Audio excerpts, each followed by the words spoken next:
I'd love to hear about your family traditions, old, new, doesn't matter. Share them with me. Welcome to Mom Mentality, your virtual village of support. I'm Jessica Campbell, your family wellness coach, and I am committed to helping you prioritize your and your family's well-being. This podcast will be like your favorite ladies group chat come to life. We'll share the ups and downs of life for moms just like you, get real advice from coaches and experts, and I'll pop in with my own stories and tips on everyday challenges to the big questions. Whether you're juggling work from home, balancing adult life with parenthood, tackling ADHD, yours or your kids, or just trying to catch a breath, Mom Mentality is your spot. Okay, before we get into it, I have to tell you about a game changer for all the multitasking, wonderful moms listening. Have you ever heard of KiwiCo crates? They're these incredible expert designed projects that come straight to your door, ready to challenge and inspire your kids. It's not just about keeping them occupied, but igniting their imagination, enhancing their critical thinking, and encouraging their love for learning without adding to your already full plate. Each crate is a new adventure, an opportunity for your kids to dive into science, art, and more. Now, because I want every family to experience these moments of joy and discovery, I've got a little gift for you. When you use my special link, you'll get $10 off your first KiwiCo crate. Yeah, $10 off to explore, create, and learn together as a family. Don't miss this chance to make learning an adventure. Welcome back. All right. As the holiday season's approaching, I cannot help but feel this warm sense of nostalgia. I think it does that to us. I think Christmas time rolls around and we just all want to watch those old movies that we grew up watching. And we think of all the traditions that we had as a family, the twinkling lights, the cozy evenings, the laughter, the smell of the baked goods or the special foods and cheeses and pastries that you get with your family. It's just a time for such cherished memories and heartwarming traditions that I think that we all get the warm fuzzies when it comes to the holidays. Of course, there is always stress. It's so easy to get caught up in the hustle and bustle. It can be so overwhelming. The pressure to create the perfect holiday can sometimes overshadow the true meaning of our season. And there's arguments on what the season means, but at the end of the day, it's family and we're together and we're celebrating what matters to us. So regardless of where you stand on what the season means for you and your family and your spirituality or otherwise, at the end of the day, it's connecting with our family to celebrate that together. And today, I think it's important that we talk about a really powerful tool to combat that holiday stress and create more of those long lasting connections. Family traditions. We said it once, we'll say it again. The thought of the traditions gives you those warm fuzzies. That's what we come up with. That's what pops into our head is sitting around watching, I'll say Christmas Story, because my husband loves Christmas Story, not so much myself, but that's something that his family did every year. They put 24 hours of Christmas Story on, and that was their thing. For me, not so much, but we all have our thing that we think of when we think of the holidays and growing up, and we have things that we want to pass down to our kids and we want to make it feel just as magical as it did for us. But I think we also don't think about how stressed our parents must have been in the midst of all those holidays. And now maybe it can be more stressful because of everything we see online. And so I'm not sure how that relates generationally. I don't know if there's a connection there, if our parents were quite as stressed or if it looks different now, or if it's kind of like same thing, different decade. I don't know. I don't know how that correlates, but I do know that there's stress no matter what. It just may be different stress, right? So I remember Christmas like a few years ago and I was so overwhelmed. We used to plan so many things and I thought I had to do all of the activities. I had to go to every Thanksgiving. I had to go to every Christmas and I tried to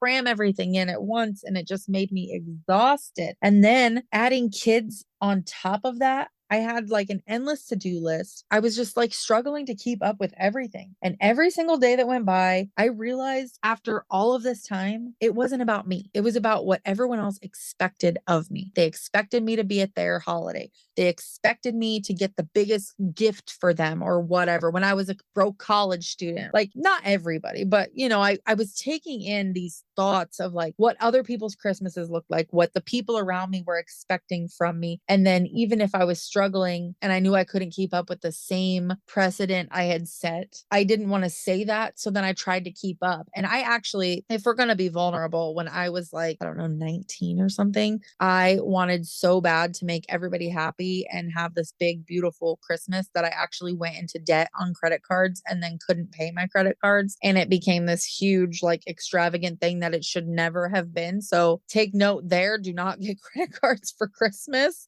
that you may not be able to pay. But you live and learn. So that's just one of those examples of the external pressure that people may not even think that they're putting on you, but we internalize, right? We internalize sometimes when we see other parents baking all the cookies or taking their kids to all the Christmas activities or going on vacation. We used to go to New York every year, and I would love to take my kids to New York at Christmas time. However, right now, not doable for various reasons.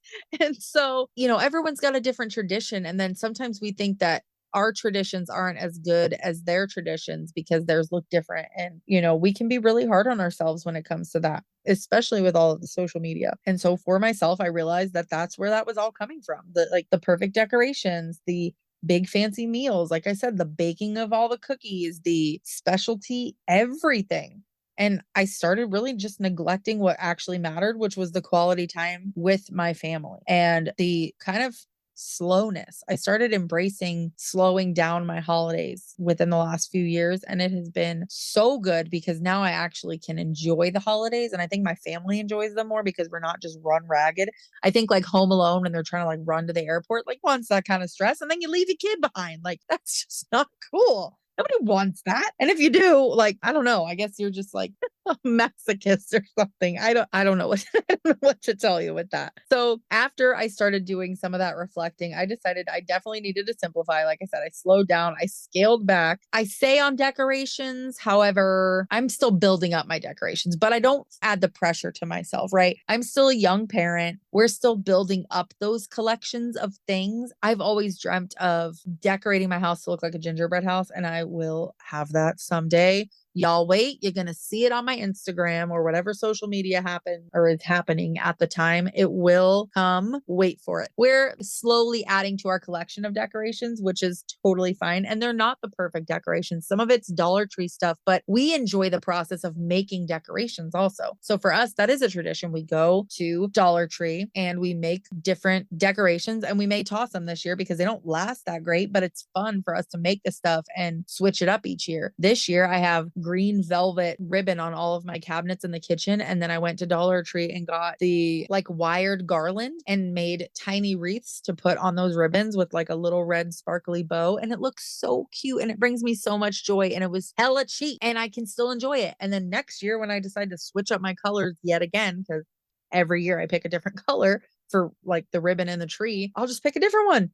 And it won't have costed me an arm and a leg. So we've turned that simple thing into enjoying ourselves by making stuff together or, just getting creative. It's fun. Another thing we did is that we started ordering takeout on Christmas. We get like Chinese or whatever's available at the time. Sometimes we'll like make stuff, but most of the time we try to just order stuff. We've ordered like pizza and stuff before because no one says you have to have a fancy meal. No one. We literally just sit around like bumps on a log on Christmas Day. I kick everyone out of my house at like noon. Sometimes if it's only my dad, sometimes he stops in like later in the day rather than in the morning or, whatever. But we kick everybody out by noon and then we just spend the rest of the day lounging, watching Christmas movies. And it's so good. It's probably been 6 years now that we started implementing that. And I love it. Best decision.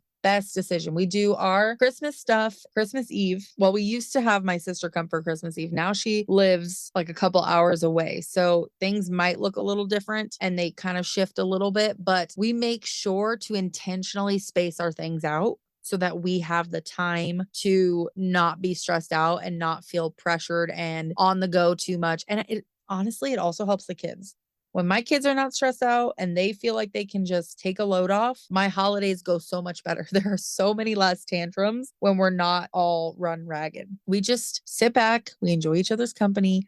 I think this year we might play some board games. We've done that on New Year's before. Nowadays, New Year's looks like a little mini dance party at home, and we watched like the pre-ball drop concert. So we watch those. We kind of turn down the lights. We get some glow sticks. We have little fun champagne glasses and we just make it a good time. Even in that, we've just simplified it. We don't have to go out and do a fancy thing. If they fall asleep, it's fine. We just enjoy ourselves as we wait for the ball to drop and we just enjoy the music and just live our lives. Since doing that, our Christmases are so much more enjoyable and memorable. We find so much more happiness and so much more warm, fuzzy feelings when we can look back on those things and just remember that that was part of our tradition, that we just all cuddled up on the couch and watched our movies and maybe like I like to make a breakfast thing for that. Grandpa comes over, watches the kids unwrap their presents too, and it's a good time. I got to tell you, one of the best ways to combat that stress is just simplifying. I am proof of that. Focusing on what really matters reduces that stress astronomically. It just takes asking yourself, what are the most important things to me and my family?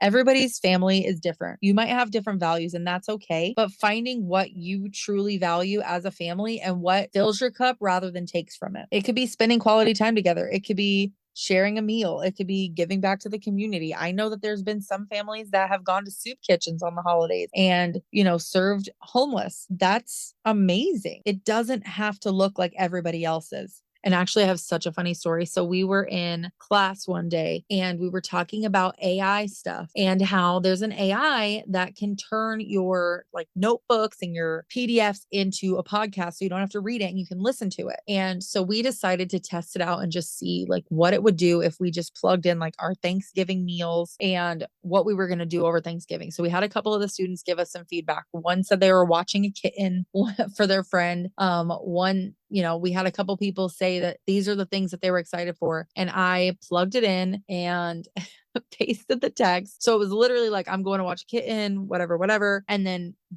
and I said, incorporate these foods and just put in a list. And it gave us a 3-minute podcast about this kitten. It really honed in on the kitten. But it was so funny because one of the things it talked about was how it's such an unorthodox concept to watch a cat. And it just goes to show that Thanksgiving can be what you want it to look like and that it doesn't have to be everybody else's definition. And it really laid into the fact that it was such an unorthodox way to spend Thanksgiving with a kitten, but it was so true. This little AI podcast bot was like going to town on the importance of letting Thanksgiving look the way you want it to look and how things can change and shift and we can be flexible. And it was so true. I wish I had saved it because it was so funny, but also really thoughtful. And just from that, it's like once you've identified what your priorities are, you can eliminate anything that doesn't align with it. Maybe you do want to watch a kitten for Thanksgiving. Maybe that's your highest value. Forget everything else. Watch the dang kitten. It's okay. It doesn't have to look like everybody else. Life is way too short to live up to other people's expectations and forget about your own. Anything that isn't a hell yes should be a no. Granted, we all have some things that we give a little on and we have things that we could be flexible on, right? So you might have priorities, but you could also have the things that you're like, I'm willing to do this. I don't love it, but I'm willing. And then you can have things that are just like hard pass, not doing it. Extra commitments, simplifying your menu. Maybe you don't want to make a whole freaking huge meal. Maybe you're like, I'm making these things. You can bring something extra if you want to, but this is what I'm serving and that's that. That could be fine. Or it could be minimizing gift giving. It could be capping everybody out at a certain amount or like dollar wise or just quantity wise. You could decide how you want to simplify those things. You just have to communicate that with the people that are around you. This is how I want it to look now. And, you can be cool with that or not. That's where that nonviolent communication comes in that I coach on. It's just being able to come to a place without judgment, but also hold your boundaries firmly and say, this is what works for us. We can either meet in the middle. Again, you have some things that you're like, not willing to, and some things that you're like, I don't love it, but I could. And that's how you find that compromise on what looks good for you and the people that you're wanting to spend that time with. Family traditions don't have to be these huge, extravagant things to be meaningful. Even little tiny traditions can have such huge memories. And here's a couple ideas. Baking cookies. So simple. You don't even have to make them from scratch. No one says you have to make them from scratch. You can get a little thing of cookies. You could get pre-made dough and just roll it out and do some cookie cutting, right? And then decorate them. You can get pre-made cookie sets from like Walmart where they have all the stuff and then you guys just decorate them. It can look so many different ways. If you hate that frosting like I do, or you don't want the dye, you can make your own frosting, but just buy the cookies. So there's so many options with that. Your kids are going to enjoy it because it's just a fun connecting memory. Again, watching your favorite holiday movie, cozying up together. You can get out fancy blankets, spray some smelly good air freshener, put on some candles and watch a movie together. You could decide to make popcorn with like the candies in it or whatever. Set it up like a movie theater. You can have a little basket if your kids are younger with like the candies and then a little popcorn and a little juice box and make it feel like they're going to the movie theater and they can pay you in like Monopoly money and you can make it an experience that way. So there's a lot of fun ways that you could make it a little more detailed, but it could be as simple as lighting some candles, sitting down on the couch, cuddling up together, rubbing each other's feet or playing with each other's hair. You can volunteer as a family. As times get closer, I know my girls used to be in Girl Scouts and we used to do like sock drives or toothbrush drives or things like that. So like leading up to the holidays, you can find ways to give back, or on the holidays, you can find ways to give back. There's so many different things that you could do as a family. Every year we go through the kids' toys and then they donate some. And that's something that, because we do every year, it's going to be that lasting, simple memory. They're going to grow up one day and be like, we used to make sure that we gave back to other kids who didn't have it a lot. And you could start a new tradition. You may not like any of the traditions that you have, or maybe you're like, well, now that I've taken away all of these extra things, what are we going to do? Maybe you decide to have a board game, or maybe you decide to fast, right? You could go through December and decide, what, at 5 o'clock, we all turn off our gadgets and we just spend time with each other. And it could be every night. It could be only on Wednesdays. It's so important that we realize that we have the power to tailor things to what works for us. And it doesn't have to be what everyone else says it needs to be. The commercials that make everything look like it's picture perfect, it's just not real. And that's not even, I don't even think that that's a joyous life without the hardships, without the little bit of chaos. Like that's where we find so much joy, is in those moments within all of the craziness that life comes with. The key again is just to choose things that really align with your values and interests as a family and as a person. Don't be afraid to involve your kids, by the way, in that decision making. Your kids would love to be involved in that process and deciding what is worth doing. And maybe you don't want to give them like free range, right? But you could say, hey, these are the ideas I'm thinking. What do you think we should do this season? Or what do you think we should do leading up to Christmas? Or lay a few ideas out on the table, especially depending on the age of your kids, and let them kind of get that ball rolling. You might see some things that they end up liking that you didn't even know that they would like. You guys might come up with something totally new that is extremely unique to your family, but because it's so unique to your family, it's like the best memory ever and the best tradition for your family. And you guys just like end up starting a whole new thing that ripples down for generations to come, right? You don't know what that could look like. And keeping them involved in that decision-making process also helps feel them more connected to those traditions. And it makes them more likely to kind of like keep up with those traditions. If you're wanting to connect with your kids, especially during the holiday season, that's just another really good way of doing it, is giving them the option to be involved in that conversation. One of the biggest mistakes that we make during the holidays is just striving for perfection. And honestly, it just does not exist. And logically, I think we know that, but it's still so hard to not want to go after that seemingly perfect holiday picturesque photo. It's like when people talk about the white picket fence American dream, like that is not a real thing. It's just something that's been conditioned into our brains, just as perfectionism has. Instead of chasing that perfection, I just want you to focus on the joy of the season, slowing down, enjoying it, and making it work. Allow yourself to make those mistakes. Laugh when it doesn't always go the way you expected it to or want it to, because it will happen. And really cherish the unplanned moments, because sometimes in those unplanned moments, we find the best memories. We want to enjoy our lives. The best way to do that is to get close with the people that we spend the most of our lives with. So I want to thank you for joining me today. Thank you for listening to this kind of ranty podcast. And I want to wish you all a happy and healthy holiday season. I really hope that you are able to find some peace within that chaos and find joy no matter what your season looks like. And even if you're not ready to weed out all of the stuff this year, or you've already committed to stuff, find joy in that busyness and make time to slow down, even if it's in little pockets of time within all of the chaos. And while we're here, I'd love to hear about your family traditions, old, new, doesn't matter. Share them with me. Hit me up on socials. Tell me about it. I will share them because I think it'll also be fun to share other people's traditions and maybe get the ball rolling on new ideas that we might not have ever thought about. Thanks for listening, and I will see you in the next one. Remember, you are powerful, you are worthy, you are valued, and you are loved. Keep pushing, keep loving, and most importantly, keep believing in your amazing ability to empower your legacy.